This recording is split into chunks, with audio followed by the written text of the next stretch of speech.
दोस्तों, क्या आप जानते हैं कि 4 मुस्लिम देश सऊदी अरब, तुर्की, मिस्र और पाकिस्तान, ये चारों मिलकर दुनिया की सियासत में एक नया तीसरा ब्लॉक बनाने जा रहे हैं। इसे STEP यानी स्टेप कहा जा रहा है। अभी कुछ टाइम पहले तक कोई सोच भी नहीं सकता था कि ये चारों देश इतने करीब आ जाएंगे, लेकिन ईरान पर अमेरिका और इसराइल के जंग ने सब कुछ बदल दिया। दरअसल अमेरिका और इसराइल ने बिना किसी से सलाह लिए सीधे ईरान पर हमला कर दिया। उन्होंने न तो गल्फ के देशों से पूछा, न ही यूरोप के अपने पार्टनर मुल्कों से सलाह मशवरा किया।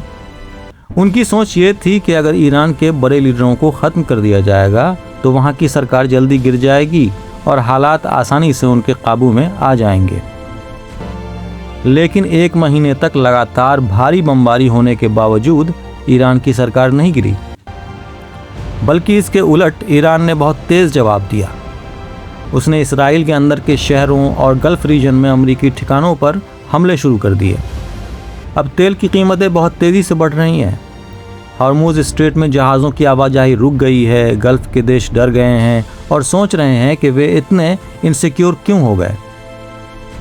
पिछले कई सालों से मुस्लिम देश लगातार जंग और मुश्किलों का सामना कर रहे थे। अफ़गानिस्तान, इराक, सीरिया और गाज़ा, हर जगह भारी नुकसान हुआ। लेकिन इस बार हालात कुछ अलग हैं। जब ईरान, अमेरिका और इसराइल का ये जंग लंबा खिंच गया और कोई हल नहीं निकला, तो पाकिस्तान अचानक एक मीडिएटर के तौर पर सामने आया। उसके साथ सऊदी अरब, मिस्र और इजिप्ट भी जुड़ गए। अब ये चारों देश मिलकर अमेरिका और ईरान के बीच अमन की बातचीत कराने की कोशिश कर रहे हैं। अगर STEP देश इसमें कामयाब हो जाते हैं तो दुनिया में एक नया और मजबूत ग्रुप बन सकता है। ये ग्रुप ना तो पूरी तरह वेस्ट के साथ होगा और ना ही पूरी तरह ग्लोबल साउथ के साथ, बल्कि ये इस्लामी दुनिया की आवाज़ बन सकता है। गाज़ा के 3 साल के जंग के दौरान चीन, भारत और रूस चुप रहे। उन्होंने कोई ख़ास पहल या मदद नहीं की। इससे अरब देशों को ये समझ आ गया कि अब उन्हें खुद ही आगे बढ़कर कुछ करना होगा। लेबनान पहले से ही कमज़ोर हो चुका है। सीरिया भी लगातार कमज़ोर होता जा रहा है। इसराइल अपना इलाका बढ़ा रहा है। ऐसे में स्टेप देशों ने तय किया कि अब वे चुप नहीं बैठेंगे। ये चारों देश या तो ईरान के पड़ोसी हैं या उनके साथ पुराने ताल्लुकात रखते हैं, इसलिए वो नहीं चाहते कि ईरान में अनार्की फैले। साथ ही वो ये भी नहीं चाहते कि ईरान एटम बम बनाए।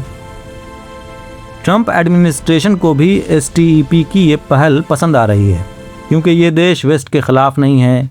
ये गाज़ा में भी अमन लाने की कोशिश कर चुके हैं। अब STEP का सबसे बड़ा काम है ईरान और अमेरिका के बीच में पीस एस्टेब्लिश करना। अगर वो इसमें कामयाब हो जाते हैं तो ईरान सेफ रहेगा, इस्लामी दुनिया में एक नई ताकत उभरेगी और फ़िलिस्तीन के मुद्दे पर भी कोई सही रास्ता निकल सकता है। STEP देश चाहते हैं कि अमेरिका इस रीजन में फिर से रोल अदा करे, लेकिन इस बार न्यूट्रल होकर।